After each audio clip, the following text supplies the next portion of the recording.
తెలుగు రాష్ట్రాల్లో ముఖ్యంగా తిరుపతి జిల్లాలో గ్యాస్ కొరతతోటి తీవ్ర ఇబ్బందులకు గురవుతున్నారు.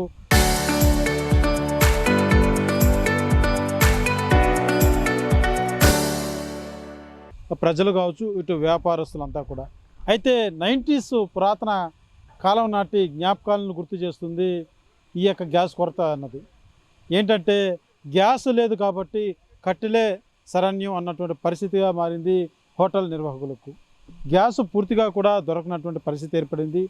ఏదైతే రోజుకు 5 గ్యాసులు 3 గ్యాస్ సిలిండర్లు వాడేటువంటి పెద్ద స్థాయి హోటల్ వారు కూడా పూర్తిగా ఆ యొక్క ఏదైతే గ్యాస్ దిగుమతి అన్నది కూడా పూర్తిగా తగ్గిపోవడం, అందుబాటులో లేకపోవడంతో ఒక గ్యాసు సిలిండరు 2 గ్యాసుల సిలిండర్ తోటే ఏదైతే నెట్టుకొని రావాల్సిన పరిస్థితులు ఏర్పడ్డాయి. ఈ నేపథ్యంలోనే కట్టెలు ఏదైతే పురాతనంలో మనం ఊదన బుర్రలు ఎత్తుకొని ఊపుకుంటూ కట్టెల పొయ్యి మీద చేసుకున్నటువంటి పిండి వంటలు ఆహారం తిని ఎలా ఉండేవాళ్ళమో అలాంటి పరిస్థితులే గుర్తు చేసేటువంటి వాతావరణం నెలకొందని చెప్పాలి. ఎందుకంటే పూర్తిగా కూడా సిలిండర్లు అన్నది కూడా కమర్షియల్ సిలిండర్ కావచ్చు, ఇటు ఇంటికి వాడేటువంటి ఆ సిలిండర్లు కావచ్చు, పూర్తిగా బ్లాక్లో కూడా దొరకనటువంటి పరిస్థితులు ఏర్పడ్డాయి. ఈ యొక్క ఆన్లైన్లో బుక్ చేసుకోవాలనుకున్న ఆన్లైన్ సర్వీసులు లేవు. అదే రకంగా కమర్షియల్ సిలిండర్లు అన్నీ కూడా బాగా కుదించినటువంటి పరిస్థితి ఉంది. ఈ నేపథ్యంలోనే కట్టెలకు డిమాండ్ పెరిగిందని చెప్పాలి. గతంలో టన్ను 4,000 నుంచి 3,500 4,000 పలికేది.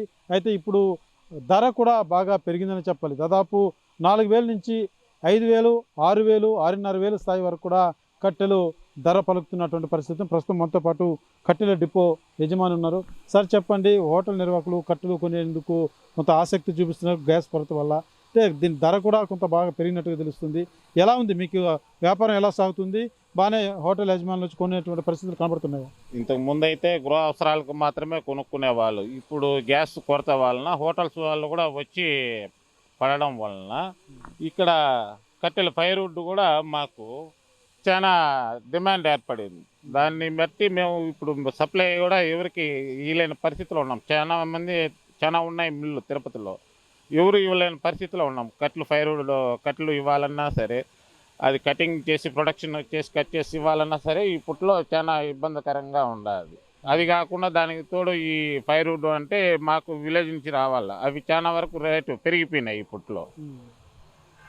దాన్ని ఇంకా గతంలో అయితే 4,500 ఉండే టన్ను ఇప్పుడు 5,500 వెళ్ళింది ఇప్పట్లో.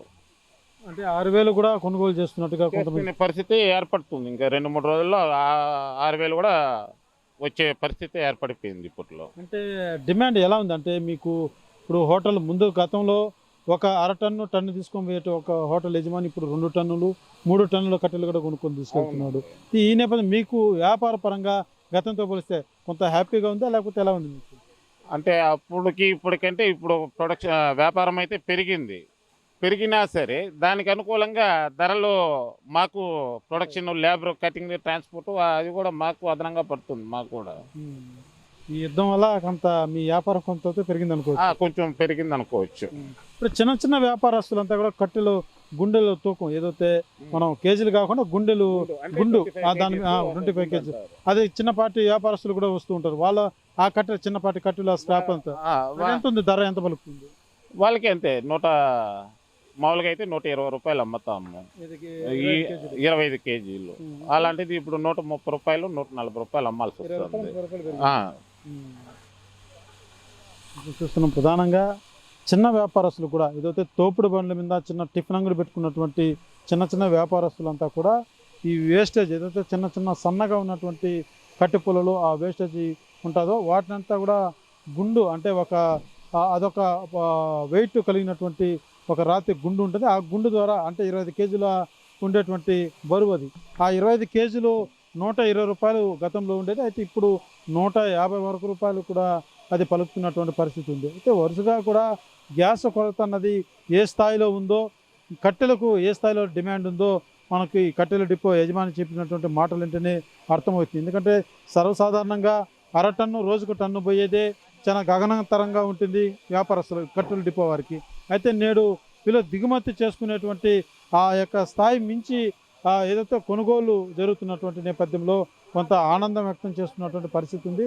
అయితే గ్యాస్ సంబంధించి మాత్రం ఈ కొరత ఇలాగే కొనసాగితే కట్టెలు కూడా కొంతవరకు ఏదైతే కొనుగోలు కూడా కష్టతరం అవుతుంది. ఏదైతే తిరుపతి నగరంలో ఎన్నో వేల సంఖ్యలో హోటల్స్ ఉంటాయి. చిన్నపాటి తోపుడు బండ్ల కాడ నుంచి పెద్ద స్థాయి హోటల్ వరకు కూడా అనేకమైనటువంటి హోటల్స్ ఉంటాయి. ఎందుకంటే నిత్యం కూడా వేల సంఖ్యలో భక్తులతో ఇటు స్థానికులతో కిటకిటలాడేటువంటి నగరం తిరుపతి నగరం. ఎందుకంటే లక్షలాది మంది భక్తులంతా కూడా రాకపోకలు సాగిస్తూ ఉంటారు. ఈ నేపథ్యంలోనే హోటల్ కావచ్చు, పెద్ద హోటల్ కావచ్చు, అది చిన్న చిన్న హోటల్ కావచ్చు, ప్రతి ఒక్కరు కూడా బిజీగా ఉండేటువంటి ఆ వ్యాపారం సాగేటువంటి నేపథ్యంలో ఒక్కసారిగా ఈ యుద్ధ వాతావరణం వల్ల చాలా ఇబ్బందులు మాత్రం ఎదుర్కొంటున్నటువంటి పరిస్థితి కనబడుతుంది వ్యాపారస్తులకు. అయితే ఎలాగైనా కూడా జీవనం సాగించాలి. ఈ యొక్క ఎఫెక్ట్ వల్ల, గ్యాస్ కొరత వల్ల వాళ్ళ జీవనాధారానికి దెబ్బ పడుతుంది. కాబట్టి ప్రత్యామ్నాయంగా ఏదైతే కట్టెల మీద ఆశ్రయించి పాత జ్ఞాపకాలను మనం గుర్తు చేసే 90s గుర్తు చేసేటువంటి పరిస్థితులే ఒక రకంగా వ్యాపారస్తులకు ఎదురవుతున్నాయని చెప్పాలి. అయితే ఈ యొక్క గ్యాస్ కొరత మాత్రం ఎప్పుడు తీరుతుందా అన్నటువంటి ఒక భయం, ఆందోళనలో వ్యాపారస్తులు ఉన్నారు. కెమెరా పర్సన్ కోటితో Suresh RTV, Tiruchanur. Local to global news at your fingertips. మీ చేతిలో ఒక ఆయుధం. Download raw TV app. Media legend Ravi Prakash is back.